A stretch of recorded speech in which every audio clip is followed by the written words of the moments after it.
فاعوذ باللہ من الشیطان الرجیم بسم اللہ الرحمن الرحیم یا ایہا الذین آمنوا ارکعوا واسجدوا وعبدوا ربکم وافعلوا الخیر لعلکم تفلحون۔ ہر طرح کی تعریف و توصیف، بزرگی، بڑائی، کبریائی، حمد و ثنا اللہ رب العالمین کے لیے ہیں، جس نے تنہا اس کائنات کو بنایا۔ بے شک وہی خالق ہے، وہی مالک ہے، وہی رازق ہے۔ سبحان اللہ و بحمدہ سبحان اللہ العظیم۔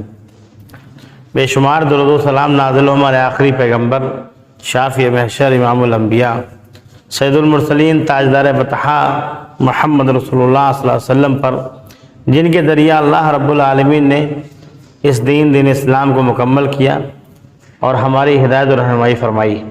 اللہم صلی علی محمد وعلی آل محمد کما صلیت علی ابراہیم وعلی آل ابراہیم انک حمید مجید۔ اللہم بارک علی محمد وعلی آل محمد کما بارکت علی ابراہیم وعلی آل ابراہیم انک حمید مجید۔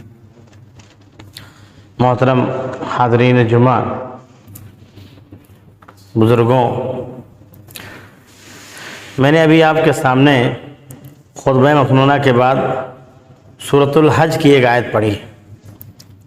اس آیت میں اللہ رب العالمین نے کہا، اے ایمان والو، رکوع کیا کرو اور سجدہ کیا کرو اور اپنے رب کی عبادت کیا کرو اور جتنے بھی خیر کے کام ہیں وہ کیا کرو، لعلکم تفلحون، تاکہ تم کامیاب ہو جاؤ۔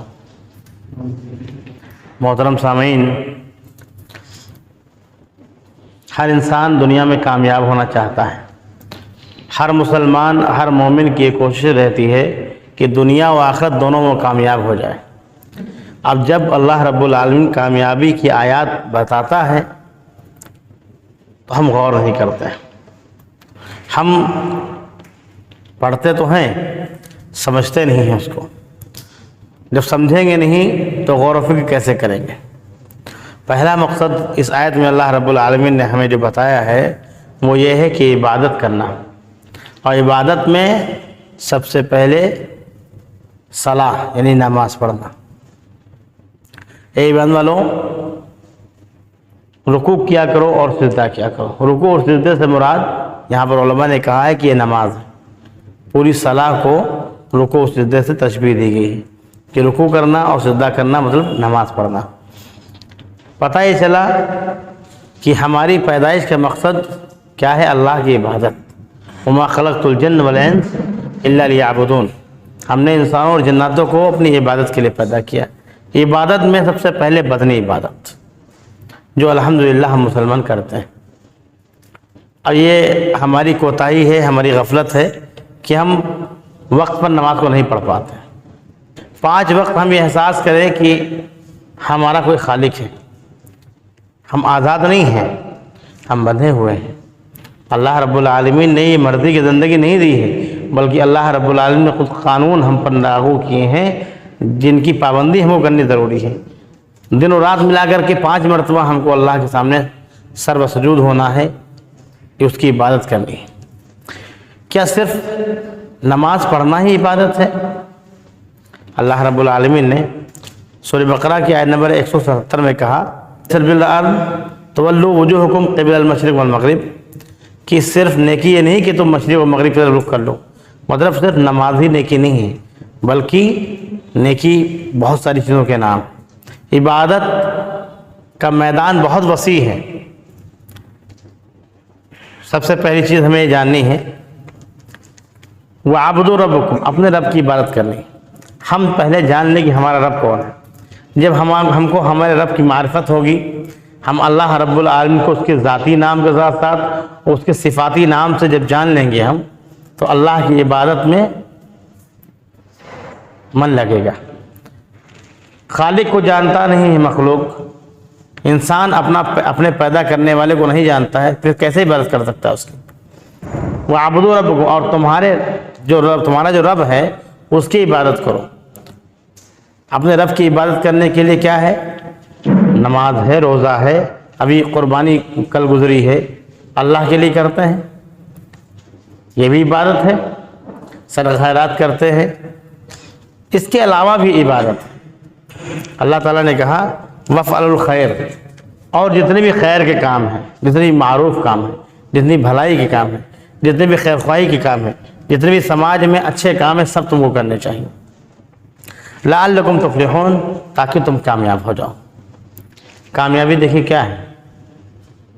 کامیابی اللہ کی عبادت میں، اور اللہ کی عبادت صرف عبادت صرف نماز نہیں ہے، بلکہ بڑا وسیع میدان ہے عبادت کا۔ تمام خیر کے کام جو ہو رہے ہیں ہمارے سماج میں، اگر ہم ان میں ہیں پھر تو ہم کامیاب ہو سکتے ہیں۔ اگر ہم سارے کام خیر کے نہیں کر رہے ہیں تو ہم کامیاب نہیں ہو سکتے۔ سماج میں اللہ رب العالمین جو ہم کو بھیجا ہے تو ہمارے اوپر کچھ ذمہ داری ڈالی ہے۔ سورہ حج کی ہی ایک اس کے آگے کی آیت ہے، وَجَاهِدُوا فِي اللَّهِ حَقَّ جِهَادِهِ هُوَ اجْتَبَاكُمْ، اور تم اللہ کے راستے میں کوشش کرو جتنی کوشش کرنے کا حق ہے اللہ کی راہ میں۔ هُوَ اجْتَبَاكُمْ، وہی اللہ ہے جس نے ہم کو چن لیا ہے۔ وَمَا جَعَلَ عَلَيْكُمْ فِي الدِّينِ مِنْ حَرَجٍ، اور تمہارے دین میں تمہارے لیے کوئی تنگی نہیں رکھی ہے۔ ملت ابیکم ابراہیم، اور تم ابراہیم علیہ السلام کی ملت پہ ہو، دین پہ ہو۔ وہ سماکم المسلمین، وہی اللہ ہے جس نے تمہارا نام مسلمان رکھا ہے، فرمانبردار رکھا ہے۔ من قبل، اس سے پہلے بھی، وفی ھذا، اور اس قرآن میں بھی، لیکن رسول شہیدا علیکم، تاکہ یہ رسول تم پر گواہ ہو جائے، جتنے بھی رسول ہیں تم پر گواہ ہو جائے۔ وتکونوا شہداء علی الناس، اور تم لوگوں پر گواہ ہو جاؤ۔ فاقیموا الصلاۃ، تو نماز کو قائم کیا کرو۔ وآتوا الزکوٰۃ، اور زکوٰۃ دیا کرو۔ واعتصموا باللہ، اور اللہ سے جڑ جاؤ، اللہ کو تھام لو، اللہ سے قریب ہو جاؤ۔ ہوا مولاکم، وہی تمہارا مولا ہے۔ فنعم المولا ونعم النصیر، کتنا ہی بہترین مولا ہے، مددگار ہے۔ یہ سورہ حج کی آیت ہے۔ اس میں اللہ رب العالمین نے ہم پر کوئی ذمہ داری ڈالی، ہم کو ایک عہدہ دیا، ایک ذمہ داری دی۔ ہمارا کچھ دائتو بنتا ہے سماج پر۔ کیا بنتا ہے؟ اللہ رب العالمین نے ہم کو خیر کے کام کے لیے چنا ہے، ہم کو خیر کے کام۔ سورہ آل عمران پڑھیے، سورہ آل عمران میں اللہ رب العالمین نے کیا کہا ہے؟ کنتم خیر امۃ، کنتم خیر امۃ اخرجت للناس تأمرون بالمعروف وتنہون عن المنکر، تم بہترین امت ہو، تم بہترین امت ہو۔ کیوں بہترین امت ہو؟ اخرجت للناس، تمہارا وجود ہی لوگوں کی بھلائی کے لیے ہوا، تمہیں برپا اسی لیے کیا گیا ہے، تم کو دنیا میں بھیجا اسی لیے گیا ہے کہ تم لوگوں کے ساتھ بھلائی کرو، خیر خواہی کرو۔ تأمرون بالمعروف، جتنی معروف کام ہے ان کا حکم دینا ہے تم کو۔ وتنہون عن المنکر، اور جتنی برائیاں ہیں تم کو اس سے رکنا بھی ہے، روکنا بھی ہے۔ تم بہترین امت ہو۔ اور یہاں پر اللہ رب العالمین نے کہا وَجَاهِدُوا فِي اللَّهِ حَقَّ جِهَادِهِ، اور اللہ کی راہ میں اتنا جہاد کرو، اتنا کوشش کرو جتنی کوشش کا حق اللہ چاہتا ہے۔ ہم کتنی کوشش کرتے ہیں دین کے لیے؟ دین میں کوشش کا مطلب کیا ہوتا ہے؟ ایک اور آیت اللہ رب العالمین نے سورہ قصص میں آیت نمبر 85 میں کہا ہے ان الذی فرض علیک القرآن لرادوک الی معاد، ہم نے تم پر قرآن فرض کیا ہے نبی۔ ان الذی فرض علیک القرآن لرادوک الی معاد، اے نبی ہم نے تم پر قرآن فرض کر دیا ہے۔ ابھی تک ہم فرض نماز جانتے تھے، رمضان کے روزے فرض سمجھتے تھے، صاحب استطاعت پہ زکوٰۃ و حج فرض سمجھتے تھے، لیکن یہ جب آیت ہم پڑھتے ہیں قرآن حکیم کی، سب سے پہلی چیز تو ہم قرآن حکیم نہیں پڑھتے۔ قرآن مجید ہمارے اوپر فرض ہے یہ ہم کو معلوم ہی نہیں ہے، اور جو معلوم ہو جائے تو فرض کی حیثیت سے لینا چاہیے۔ فرض جب چھوڑتے ہیں تو گناہ پڑتا ہے، فرض چھوڑیں گے تو گناہ ملے گا۔ اسی طریقے سے ہم نے قرآن مجید کو چھوڑ رکھا ہے، بالکل کلی طور پہ چھوڑ رکھا ہے۔ اور ہمارا اور آپ کا عقیدہ یہ ہے کہ ہماری اور آپ کی نبی صلی اللہ علیہ وسلم شفاعت کریں گے حشر میں، قیامت کے دن جب معاملات ہوں گے تو اس میں نبی صلی اللہ علیہ وسلم سفارش کریں گے۔ قرآن حکیم جب پڑھتے ہیں، سورہ فرقان کے آیت نمبر 30 پڑھتے ہیں ہم جب، تو اس میں اللہ تعالیٰ سے شکایت کرتے ہوئے نبی صلی اللہ علیہ وسلم کو دیکھتے ہیں، اے اللہ یہی وہ قوم ہے جس نے اس قرآن کو چھوڑ رکھا تھا۔ ہم نے قرآن ہی کو چھوڑ دیا. جب قرآن چھوڑ دیا دین کہاں سے لوگے؟ لوگ کہیں گے نہیں ہم نے نہیں چھوڑا ہے، ہمارے گھر میں قرآن رکھی ہے، رمضان پڑھتے ہیں، ناظرہ صرف پڑھتے ہیں. سمجھتے نہیں اس کو، عربی نہیں سیکھتے ہم لوگ. دنیا کی تمام لینگویج اور بھاشائیں سیکھتے ہیں دنیا کمانے کے لیے. اگر بچہ معلوم ہو جائے کہ اس کی جرمنی میں جاب لگی ہے تو اس کو جرمن آ جائے گی، رشین آ جائے گی، جہاں وہ جانا چاہتا وہاں کی لینگویج سیکھ لے گا. کیوں؟ دنیا میں اچھی نوکری چاہیے، دنیا میں کامیابی چاہیے تو ہم 10 بھاشائیں سیکھ لیتے ہیں. لیکن دنیا و آخرت دونوں میں کامیابی چاہیے تو ہم کو عربی بھاشا ضرور سیکھنی چاہیے. ہم اپنے بچے کو انگلش میڈیم میں ڈالتے ہیں، انگلش کی فرفر بولتا ہے جب وہ، تو ہم بڑا فخر کہتے ہیں دیکھیے میرا بچہ انگلش بول رہا، انگلش میں بات کرتا ہے. اور جو ضروری چیز ہے عربی لینگویج، اس کو ہم لوگ اس پہ توجہ نہیں دیتے ہیں. حافظ جی آتے ہیں 300 روپے لے کے جاتے ہیں، ناظرہ پڑھاتے ہیں. جس طریقے سے ہمارا رویہ ہمارے دین کے لیے ہوگا ویسے ہی اللہ تعالیٰ حالات پیدا کرے گا. اللہ تعالیٰ نے کہا، جو میں آیت سورہ حج کی پڑھ رہا تھا، وَجَاهِدُوا فِي اللَّهِ حَقَّ جِهَادِهِ، اور اللہ کی راہ میں اتنی کوشش کرو جتنی کوشش کرنے کو کہا اللہ رب العالمین. کیا کہا؟ نبی صلی اللہ علیہ وسلم کو جو پیغام دیا اللہ رب العالمین نے، آپ صلی اللہ علیہ وسلم نے اسی دن سے تبلیغ کا کام شروع کر دیا. سیکھنا سکھانا، لوگوں کو بتانا. آپ صلی اللہ علیہ وسلم ہمیشہ امت کے لیے، لوگوں کے لیے بے چین رہتے تھے. سورہ کہف میں اللہ تعالیٰ نے کہا، اے نبی کیا اپنے آپ کو ہلاک کر دو گی کہ یہ لوگ ایمان نہیں لا رہے ہیں؟ مطلب صرف یہ طلب تھی نبی صلی اللہ علیہ وسلم کی کہ یہ امت، یہ انسان، ان کی اصلاح ہو جائے، یہ جنتی بن جائیں، یہ اللہ کے قریب ہو جائیں، یہ اللہ کو پہچان لیں. وہ ایک کوشش تھی نبی صلی اللہ علیہ وسلم کی. اور پھر اللہ تعالیٰ نے صحابہ جیسے ساتھی دیے نبی صلی اللہ علیہ وسلم کو، عمل کر کے دکھایا اور دین کو آسان کر دیا. ہم تک دین پہنچ گیا. سب سے پہلے دین کو اگر آگے بڑھانا ہے سب سے پہلے سیکھنا ہوگا، اور سب سے پہلے قرآن سیکھنا ہوگا. اور قرآن سیکھنے کے لیے عربی سیکھنا ہوگا. عربی کو کمپلسری کر لیجئے، عربی سیکھ لیجئے، ورنہ آپ بغیر عربی سیکھے دین پڑھیں گے، دین سمجھیں گے، یا کسی سے سمجھیں گے، کسی عالم کے پاس جائیں گے، وہ آسانی سے آپ کو گھما سکتا ہے، آسانی سے آپ کو غلط چیز بتا سکتا ہے. لیکن آپ پڑھ کر کے جائیں گے تو آپ کہہ سکتے ہیں اس کا میننگ تو میری سمجھ میں یہ آیا ہے، تب وہ سمجھ جائے گا کہ پڑھ کر کے آئیں. تو میں کہہ رہا تھا وَجَاهِدُوا فِي اللَّهِ حَقَّ جِهَادِهِ هُوَ اجْتَبَاكُمْ. کتنا بڑا جملہ ہے یہ. اللہ رب العالمین نے ہمارا انتخاب کیا ہے، اللہ رب العالمین نے ہم کو چنا ہے اس دین کے لیے. کتنے شرف کی بات ہے. اس امت کو چنا ہے خیر امت کے لیے. اور کتنا بڑا اعزاز چاہیے اور کتنی عزت چاہیے. وَمَا جَعَلَ عَلَيْكُمْ فِي الدِّينِ مِنْ حَرَجٍ، اور دین میں کوئی تنگی والی بات ہی نہیں. ایسا دین ہے ہی نہیں. پہلی امتوں پر پتہ ہے آپ کو 24 گھنٹے کا روزہ تھا، افطار نہیں تھا، 24 گھنٹے روزہ. بہت آسانیاں اللہ رب العالمین نے امت محمدیہ صلی اللہ علیہ وسلم پر کر دی، بڑی آسانیاں کر دی. دین میں کوئی حرج والی بات، دین ایسا ہے ہی نہیں جس پہ عمل نہ کیا جا سکے. دین کا ہر کام بہت آسانی سے ہو سکتا ہے. ملت ابیکم ابراہیم، یہی وہ دین ہے جو ابراہیم علیہ السلام کا تھا. تمہارے باپ ابراہیم کی ملت پہ ہو، تم دین پہ ہو. ایسا نہیں تھا کہ محمد صلی اللہ علیہ وسلم دوسرا دین لے کر کے آئے، عیسیٰ علیہ السلام دوسرا دین لے کر کے آئے، موسیٰ علیہ السلام یا ابراہیم علیہ السلام کو دوسرا دین لے کر کے آئے. یہ دین ایک ہی ہے، آدم علیہ السلام سے لے کر کے اور ہمارے آخری نبی محمد صلی اللہ علیہ وسلم تک ایک ہی دین ہے، ایک ہی تعلیمات ہے اس کی. بس عبادت کے طریقے، آسانیاں، شریعت میں بدلاؤ یہ ہوتا رہا. ملت ابیکم ابراہیم ہوا سماکم مسلمین، اس نے کیا رکھا تمہارا نام؟ مسلمان رکھا ہے. مسلمان میں فرمان بردار. من قبل، سے پہلے، اور اس کس میں؟ اس قرآن میں بھی. لیکن رسول شہیدن علیکم، تاکہ رسول تم پر گواہ ہو جائے اور تم لوگوں پر گواہ ہو جاؤ. آپ کو پتہ ہے قیامت کے دن یہ امت لوگوں کے لیے گواہی بنے گی، یہ مسلمان لوگوں کے لیے گواہی دیں گے.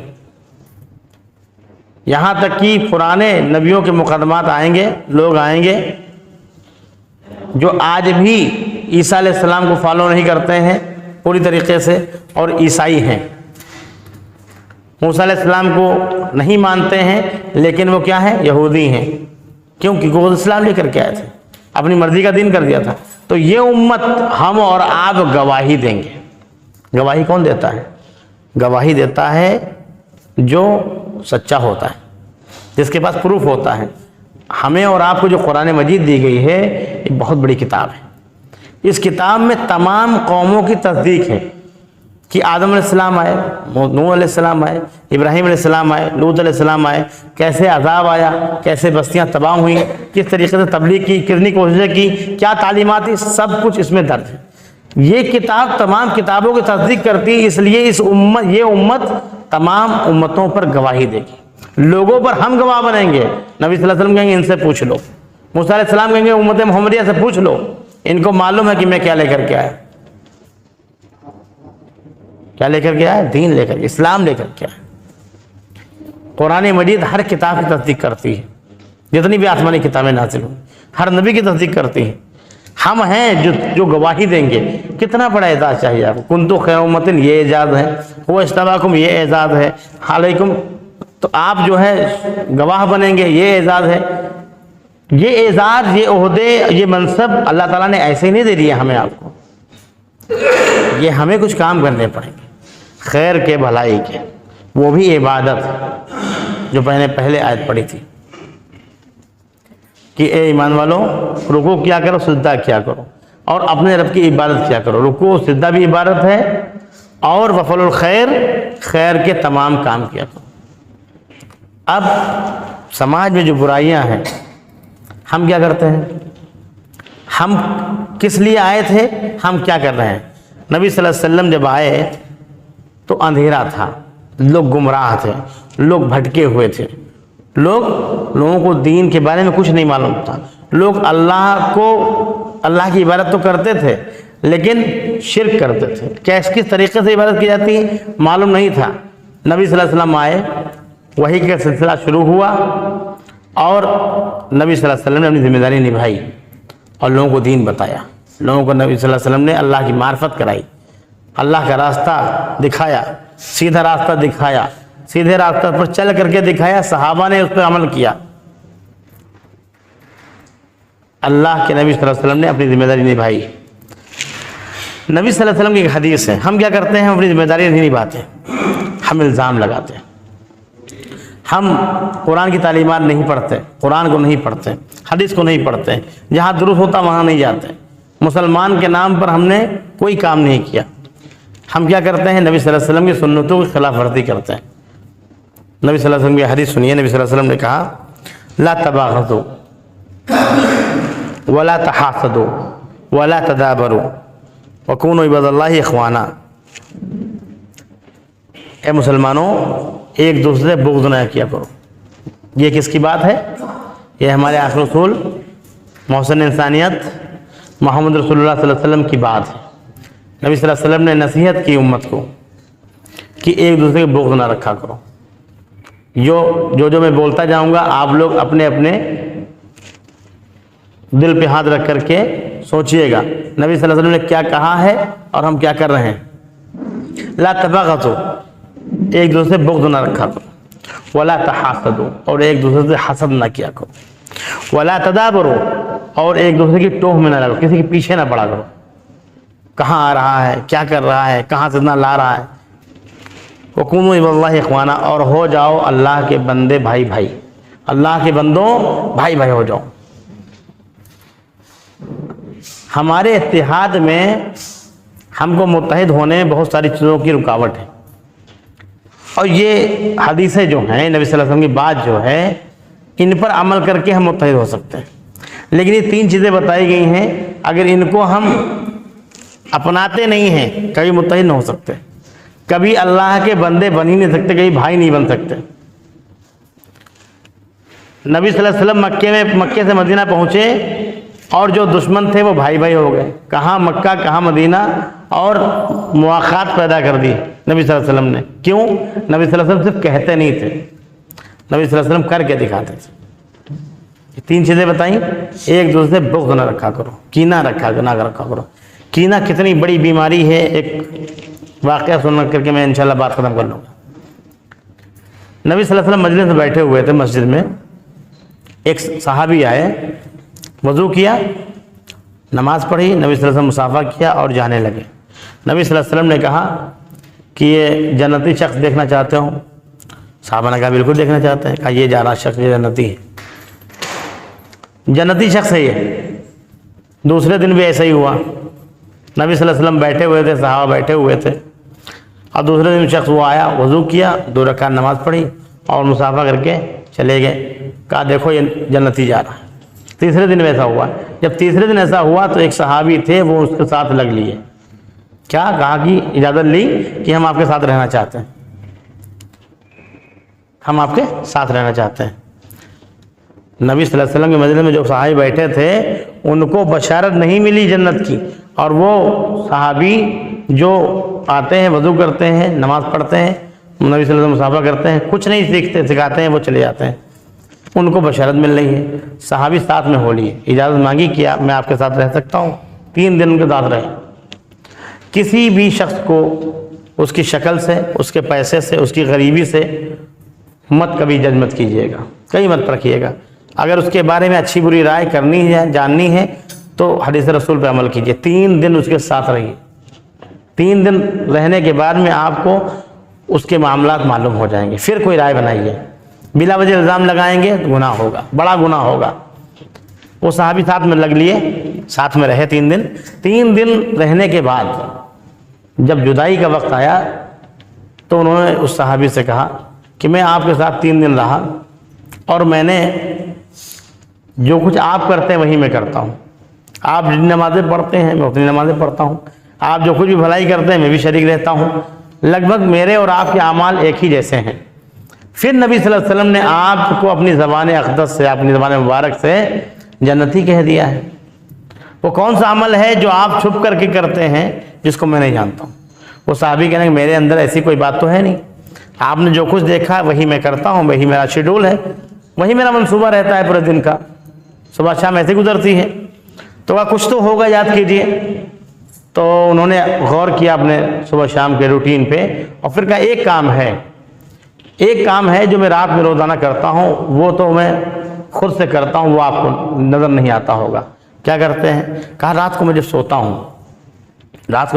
ہوں تو دن بھر میں جتنے بھی مجھے تکلیف دی ہوتی ہے، پریشان کیا ہوتا ہے، گالی دی ہوتی ہے، تو میں اپنے دل میں کوئی گندگی نہیں رکھتا ہوں، میں کینہ نہیں پالتا ہوں۔ رات میں وہ صاف کر کے سوتا ہوں، میں سب کو معاف کر کے سوتا ہوں، اپنے دل کو بغض سے، کینے سے پاک رکھتا ہوں۔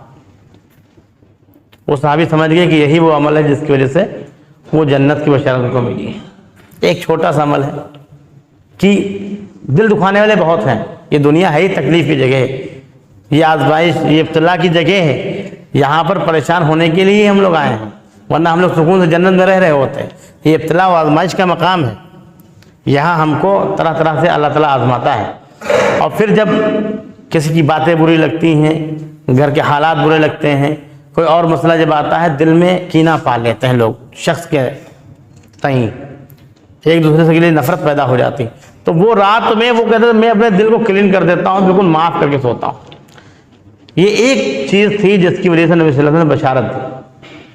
اور یہاں کہا جا رہا ہے لا تباغضوا، ایک دوسرے سے بغض نہ رکھو، ایک دوسرے سے کینہ نہ رکھو، ولا تحاسدوا، ایک دوسرے سے حسد مت کرو، جلن مت کرو، ولا تدابروا، اور ایک دوسرے کے پیچھے نہ پڑو، اور اللہ کے بندو بھائی بھائی ہو جاؤ۔ اور یہ ولا یحل لمسلم ان یہجر اخاہ فوق 3 لیال، اور یہ کسی مسلمان کے لیے حلال ہی نہیں ہے کہ اپنے بھائی سے 3 دن سے زیادہ ناراض ہو۔ 3 راتیں مطلب 3 دن، 3 دن سے زیادہ ناراض نہیں ہونا ہے، بولنا ضروری ہے، نہیں بولیں گے گنہگار ہو جائیں گے۔ تو جو ذمہ داریاں اللہ رب العالمین نے ہم کو دی تھیں وہ ہم ادا نہیں کر رہے، ان پر ہم کھرے اتر نہیں رہے، اور پھر ہم سوچتے ہیں کہ ہم پر پریشانیاں آ رہی ہیں، ساری قومیں ہم پر ٹوٹ رہی ہیں، لوگ ہماری شریعت میں مداخلت کر رہے ہیں، قانون بنا رہے ہیں، اور پھر سوچتے ہیں ہم تو خیر امت ہیں، ہم کو ہی چنا گیا ہے۔ ارے جو جس چیز کے لیے چنا گیا ہے وہ جب کام نہیں کرو گے تو اللہ تعالیٰ دوسرے سے کام لے لے گا، اللہ تعالیٰ دوسروں کو مسلط کر دے گا۔ جیسے ہمارے اعمال ہوگے ویسے ہی ہم پر حکمراں ہوں گے۔ تو اپنے اعمال کو ٹھیک کیجئے، اللہ تعالیٰ حالات سب ٹھیک کر دے گا انشاءاللہ۔ آخر میں اللہ رب العالمین سے دعا ہے کہ اللہ رب العالمین ہم سب کو ذمہ دار بنا دے، ہم سب کو قرآن و حدیث پہ چلنے والا بنائے، آمین۔ اللہ جہاں کہیں مسلمان پریشان ہوں، اللہ پریشانی کو دور کر دے۔ اللہ جو بیمار ہیں اللہ ان کی بیماری کو دور کر دے۔ اللہ جو قرض میں ڈوبے ہو بھائی ہیں ان کی قرض کی ادائیگی کو سہول پیدا کر دے۔ اللہ جو انتقال کر چکے ہیں اللہ ان کو بخش دے، ان پر رحم کر۔ اللہ جو بیمار ہیں ان کو شفائے عاجلہ کاملہ عطا فرما، آمین۔ وآخر دعوانا الحمدللہ رب العالمین۔